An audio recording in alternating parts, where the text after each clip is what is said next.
बिस्मिल्लाहिर्रहमानिर्रहीम।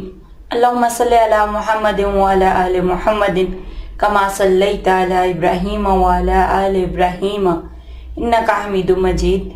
अल्लाहुम्मा बारिक अला मुहम्मदिन व अला आलि मुहम्मदिन कमा बारकता अला इब्राहीम व अला आलि इब्राहीम इन्नका हमीदुम मजीद।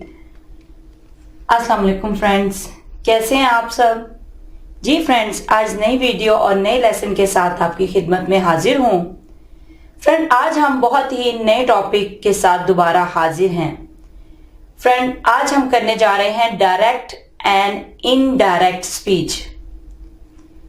इससे पहले मैं अपने तमाम फ्रेंड्स, सब्सक्राइबर्स, व्यूवर्स का शुक्रिया अदा करती हूँ जो बहुत ज्यादा वीडियोस को लाइक कर रहे हैं, और साथ साथ माजरत चाहती हूँ, मुझे अपलोड करने में थोड़ा टाइम लग जाता है। कोशिश करती हूँ कि जल्द अज जल्द आप तक नॉलेज पहुंचा सकूं। और इसके साथ एक रिक्वेस्ट है आप सबके साथ, काइंडली आपको अगर वीडियोस अच्छी लगे तो आप ज्यादा से ज्यादा शेयर करें, ठीक है, ताकि ये नॉलेज जो है ये ज्यादा से ज्यादा लोगों तक पहुंच सके। ठीक है जी फ्रेंड्स, अब शुरू करते हैं डायरेक्ट एंड इनडायरेक्ट स्पीच। और इसको मैं डिफरेंट पार्ट्स में डिवाइड करूंगी और इसको आहिस्ता आहिस्ता और अच्छे तरीके से समझेंगे। ये बिल्कुल मुश्किल नहीं है, इसको आपने बहुत बनाया हो जी, हमें नरेशन से मुश्किल लगते हैं, हमें ये करवाएं ये। फ्रेंड्स, जैसे आपको टेंसेस आसान हो गए हैं, जैसे आपको पैसिव वॉइस एक्टिव वॉइस आ गए हैं, इसी तरह ये भी बहुत आसान है। बस मेहनत की जरूरत है, लगन की जरूरत है। आप इसको सीखें, इंशाल्लाह आप बहुत अच्छी तरह समझ पाएंगे। ठीक है, चलें शुरू करते हैं फ्रेंड्स। सबसे पहले देखते हैं कि डायरेक्ट एंड इनडायरेक्ट स्पीच ये होता क्या है। आज की वीडियो में हमने यही सीखना है कि डायरेक्ट एंड इनडायरेक्ट स्पीच होते क्या हैं, ठीक है, इनमें डिफरेंस क्या है। चले आइए शुरू करते हैं friends. Direct and indirect speech को डायरेक्ट एंड इनडायरेक्ट नरेशंस भी कहा जाता है। नरेशंस, ठीक है, नरेशंस, ठीक है। नरेशंस वर्ड जो है ये नैरेट से निकला है। नैरेट का मतलब होता है बयान करना, ठीक है, बयान करना। और जो बयान करने वाला होता है, जो बताने वाला होता है, उसको कहा जाता है नरेटर। नरेटर क्या कहा जाता है? नरेटर, ठीक है। Friends, direct and indirect speech को डायरेक्ट एंड इनडायरेक्ट नरेशंस भी कहा जाता है। फ्रेंड, स्पीच कहते हैं कलाम को, ठीक है, कलाम को। डायरेक्ट स्पीच का मतलब हुआ कलाम रास्त, ठीक है, डायरेक्ट कलाम।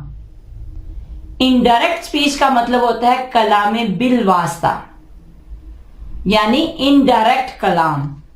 इनके नामों से ही आपको अब इसकी समझ आ गई होगी, डायरेक्ट कलाम और इनडायरेक्ट कलाम, या कलाम रास्त और कलाम बिल वास्ता, ठीक है। फ्रेंड, इंग्लिश जुबान में किसी शख्स की कही हुई बात को बयान करने के दो तरीके हैं, ठीक है। वो कौन से हैं? एक है डायरेक्ट स्पीच और दूसरा है इनडायरेक्ट स्पीच।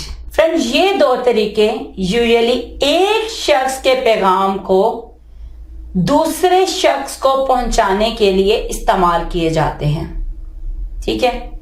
फॉर एग्जाम्पल, आप कॉलेज में हो, आपका टीचर है मिस्टर अली, और वो कहता है कि मैं आपके वालिदैन से मिलना चाहता हूं, ठीक है। जब आप घर आते हो तो अपने वालिदैन को ये बात दो तरीकों से इन्फॉर्म करोगे, ठीक है।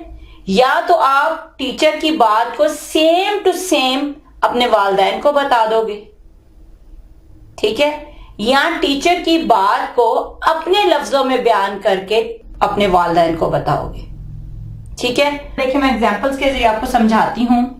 जैसे mister Ali said, mister Ali ने कहा, यहां पे आ गया कोमा, ठीक है। क्या उसने कहा? उसने कहा I want to meet your parents. ठीक है, मिस्टर अली ने कहा I want to meet your parents, मैं तुम्हारे पेरेंट्स से मिलना चाहता हूं। ठीक है फ्रेंड्स, अगर ये बात आप इसी तरह सेम उसके अल्फाज को सेम अपने पेरेंट्स को जाके बताओ तो ये कहलाएगा डायरेक्ट स्पीच। अब इसी बात को आप अपने लफ्जों में जब बताओगे कैसे कहोगे? Mister Ali said that he wanted to meet my parents. ठीक है, अब आपने अपने लफ्जों में कैसे अपने वालिदैन को बताया कि mister Ali said, mister Ali ने कहा दैट के he wanted to meet my parents, कि वो मेरे पेरेंट्स से मिलना चाहते थे। ठीक है, अब यहां पे आपने मिस्टर अली की बात को अपने लफ्जों में बयान कर दिया है, he wanted to meet my parents. Friend, जब आप अगले की बात को same to same next person तक पहुंचाओगे तो वो डायरेक्ट स्पीच कहलाएगा। अगर आप एक बंदे की बात को दूसरे बंदे तक अपने अल्फाज में पहुंचाओगे वो कहलाएगा इनडायरेक्ट स्पीच। ठीक है, indirect speech. Is it clear? अब फ्रेंड्स, ये दो तरीके जो हैं ये एक शख्स के दूसरे शख्स से बोले गए अल्फाज को बयान करने के लिए भी इस्तेमाल किए जाते हैं। ठीक है, यानी एक शख्स ने जो बात कही है वो जरूरी नहीं सिर्फ मैसेज ही देना है, उसकी कोई भी बात वो दूसरे बंदे तक पहुंचाने के लिए भी ये तरीके इस्तेमाल किए जाते हैं। ठीक है, इसकी एग्जाम्पल है, आप अपने एक दोस्त नईम से मार्केट में मिलते हो तो मिस्टर नईम आपसे कहता है कि मैंने आपके लिए एक किताब खरीदी, मैंने आपके लिए एक किताब खरीदी। यही बात घर जाकर आप अपने भाई से कैसे कहोगे? या तो आप डायरेक्ट कहोगे जैसे उसने बात की वैसे ही बताओगे, या उसकी बात को अपने लफ्जों में बताओगे। ठीक है, दो तरीकों से। जी फ्रेंड, अब मिस्टर नईम ने कहा है, मिस्टर नईम सेड, ठीक है, क्या कहा है? I bought a book for you. ठीक है, मिस्टर नईम ने कहा है कि मैंने तुम्हारे लिए एक किताब खरीदी। ठीक, इसका इनडायरेक्ट कैसे बनेगा? इसको आप अपने लफ्जों में अपने भाई से कैसे कहोगे? आप कहोगे mister Naeem said that he had bought a book for me. ठीक है, इट मीन्स मिस्टर नईम ने कहा कि मैंने तुम्हारे लिए एक किताब खरीदी। आप इसी बात को अगर सेम ऐसे ही अपने भाई से जाके कहोगे, अब ये कोई मैसेज नहीं है, अब मिस्टर नईम ने आपसे कहा है, ये आपसे कोई भी उसके अल्फाज जो है वो जरूरी नहीं कि कोई मैसेज ही हो। ठीक है, वो कोई भी बात हो सकती है। यहाँ पे मिस्टर नईम आपसे मुखातिब है, वो आपसे कह रहा है कि मैंने आपके लिए किताब खरीदी। अब उस बात को सेम टू सेम अपने भाई को बताओ तो वो होगी डायरेक्ट स्पीच। ठीक है, अगर आप मिस्टर नईम की बात को अपने लफ्जों में बयान करके अपने भाई तक पहुंचाओगे तो वो कहलाएगा इनडायरेक्ट स्पीच। ठीक है, अब यहां पे mister Naeem said, mister Naeem ने कहा दैट के ही हैड बॉट, उसने खरीदी थी, अ बुक, एक किताब, फॉर मी, मेरे लिए। ठीक है, कैसे? मिस्टर नईम ने कहा कि उसने एक किताब मेरे लिए खरीदी थी। Is it clear? तो जब आप उस बात को बदल के अपने लफ्जों में बयान करोगे तो वो कहलाएगा इनडायरेक्ट स्पीच। ठीक है, इतनी आपको समझ आई कि डायरेक्ट स्पीच क्या होता है और इनडायरेक्ट स्पीच क्या होता है। Is it clear?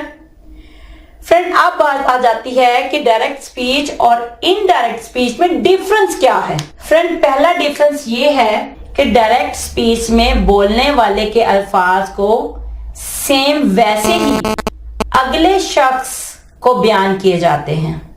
ठीक है, सेम जो है वो सेम वर्ड्स या एक्चुअल वर्ड्स क्या लें या एग्जैक्ट वर्ड्स क्या लें। ठीक है, डायरेक्ट स्पीच में क्या होता है कि बोलने वाले के अल्फाज को दूसरे बंदे तक सेम या एग्जैक्ट वर्ड्स उससे बयान किए जाएं डायरेक्ट स्पीच में।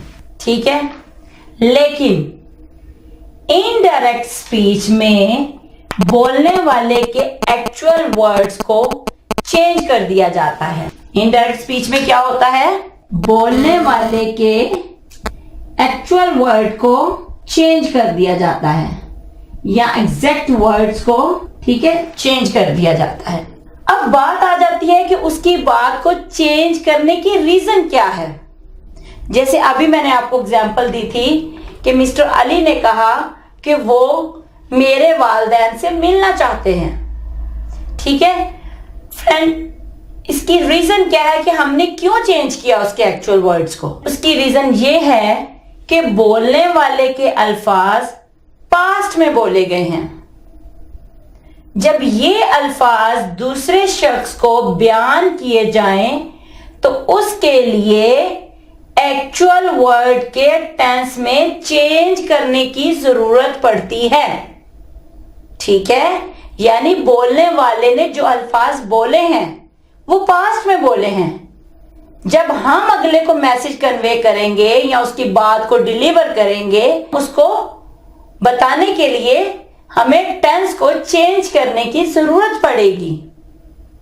ठीक है, उसके साथ साथ सेंटेंस के अंदर जो प्रोनाउन होते हैं उनको भी चेंज करना पड़ता है। ठीक है, जैसे for example Sana said I like apples. ठीक है, सना ने कहा कि मैं एप्पल पसंद करती हूं। फ्रेंड अब देखें, अब सना ने जो बात की है कि मैं सेब पसंद करती हूं, अब यही बात जब मैं अगले बंदे को पहुंचाऊंगी तो सना की बात तो पास्ट में हो गई। ठीक है, तो यहां क्या होगा कि हम कहेंगे Sana said that she liked apples. ठीक है, सना ने कहा कि वो एप्पल पसंद करती थी। Is it clear? यहां पे आपने उसकी बात जो है वो पास्ट में हुई थी, तो उसके लिए आपने उसके एक्चुअल आई लाइक एप्पल्स उसको आपने कर दिया शी लाइक्ड एप्पल्स। ठीक है, आपने यहां पे अब क्या क्या चेंज किया, ये देखिए वर्ब चेंज हो गया ना, यहां फर्स्ट फॉर्म थी, यहां सेकंड फॉर्म आ गई है। यहां पे आई था, यहां पे शी आ गया है। हम क्या करते हैं डायरेक्ट स्पीच में same actual word exact words बोले जाते हैं, लेकिन इनडायरेक्ट स्पीच में एक्चुअल वर्ड्स को एग्जैक्ट वर्ड्स को चेंज कर दिया जाता है। ठीक है, चेंज करने की रीजन क्या है कि सना ने जो बात की है वो माजी में की है, और जब हम उस सना की बात को बताएंगे तो उसके लिए हमें टेंस को चेंज करना पड़ेगा। ठीक है, इस टेंस के साथ साथ हमें प्रोनाउंस को भी चेंज करना होगा। यहां पे देखें आई को मैंने शी में बदल दिया है। Is it clear? एक डिफरेंस डायरेक्ट और इनडायरेक्ट में ये है। ठीक है, अब दूसरा डिफरेंस क्या है फ्रेंड? दूसरा डिफरेंस ये है कि ठीक है, ये डायरेक्ट को मैंने डी लिखा है और इनडायरेक्ट को इन लिखा है। बोलने वाले के जो अल्फाज होते हैं उनको इन्वर्टेड कॉमास में लिखा जाता है डायरेक्ट स्पीच में। ठीक है, डायरेक्ट स्पीच में क्या करते हैं कि बोलने वाले की बात को इन्वर्टेड कॉमास या कोटेशन मार्क्स में बंद कर दिया जाता है डायरेक्ट स्पीच में। ठीक है, लेकिन इनडायरेक्ट स्पीच में, ये इनडायरेक्ट मैं इस तरफ लिख रही हूं, इनडायरेक्ट स्पीच में बोलने वाले के अल्फाज को इन्वर्टेड कॉमास या कोटेशन मार्क्स में बंद नहीं किया जाता। ठीक है, बल्कि बोलने वाले के बोले गए अल्फाज से पहले दैट लगा दिया जाता है। Is it clear? Indirect speech में क्या होता है कि हमें इन्वर्टेड कोमास या कोटेशन मार्क्स की जरूरत नहीं पड़ती, नहीं लगाए जाते। यहां पे क्या होता है कि हम बोले गए अल्फाज से पहले, उसके जो बोले गए अल्फाज से पहले दैट का इस्तेमाल किया जाता है। ठीक है, इनडायरेक्ट स्पीच में क्या होता है? No inverted commas, inverted commas, ठीक है, और no quotation marks, quotation mark, बल्कि बोले गए अल्फाज से पहले दैट का इस्तेमाल किया जाता है। यूज ऑफ दैट किसमें? इनडायरेक्ट स्पीच में। ठीक है, ये दो मेजर डिफरेंस हैं इनडायरेक्ट एंड इनडायरेक्ट स्पीच में। मैं एक मरतबा फिर दोहराती चलूं। पहला डिफरेंस है same words, actual words, exact words बोले जाते हैं डायरेक्ट स्पीच में। ठीक है, और इनडायरेक्ट स्पीच में एक्चुअल वर्ड्स या किसी बंदे के जो एग्जैक्ट वर्ड्स हैं उनको चेंज कर दिया जाता है। उसमें टेंस को भी चेंज करना पड़ता है और प्रोनाउंस भी चेंज होते हैं। ठीक है, और दूसरा डिफरेंस क्या है कि डायरेक्ट स्पीच में इन्वर्टेड कोमास और कोटेशन मार्क्स लगाए जाते हैं। ठीक है, उसके बोले गए अल्फाज के साथ। लेकिन इनडायरेक्ट स्पीच में कोई इन्वर्टेड कोमास या कोटेशन मार्क्स नहीं लगते, बल्कि उसके बोले गए अल्फाज से पहले दैट का इस्तेमाल होता है। ठीक है, इज इट क्लियर? ये डिफरेंस समझ आया? क्या डिफरेंस है फ्रेंड? ये अभी आप कंफ्यूज नहीं हो कि आई की जगह शी क्यों आया है, लाइक की जगह लाइक्ड क्यों आया है। अभी मैं आपको सिर्फ ये बता रही हूं कि इनके डिफरेंस क्या हैं। अभी मैंने आपको बताया डायरेक्ट स्पीच क्या है, इनडायरेक्ट स्पीच क्या है। ठीक है, और अब इसमें बताया कि इनके डिफरेंसेस क्या हैं। मैं आपको स्टेप बाय स्टेप इंशाल्लाह सारा कवर करवाऊंगी। अभी जब भी हम कोई चीज सीखते हैं ना, उसमें हमें पता होना चाहिए कि चीज है क्या। ठीक है, इसका करना क्या है, और बाद में उसको करते हैं, या जो भी उसका काम होता है वो बाद में सीखते हैं। पहले कहते हैं ये है क्या, इसको करना क्या है, इसको करने से क्या होगा, और फिर बाद में इसको हल किया जाता है। ठीक है, अब आपको इसका क्लियर हुआ कि डायरेक्ट स्पीच क्या है और इन दोनों में डिफरेंस क्या है। ठीक है फ्रेंड्स, आज के लिए इतना ही काफी है। ठीक है, ताकि आप थोड़ा थोड़ा सीखो और अच्छा सीखो। इंशाल्लाह नेक्स्ट वीडियो बहुत जल्द आप तक आएगी, बहुत जल्द आप सीख पाओगे, और इंशाल्लाह नेक्स्ट वीडियो में फिर मिलेंगे। अगर आपको वीडियो अच्छी लगे तो काइंडली आप ज्यादा से ज्यादा शेयर करें। अपना ख्याल रखिएगा, दुआओं में याद रखिएगा। अल्लाह हाफिज।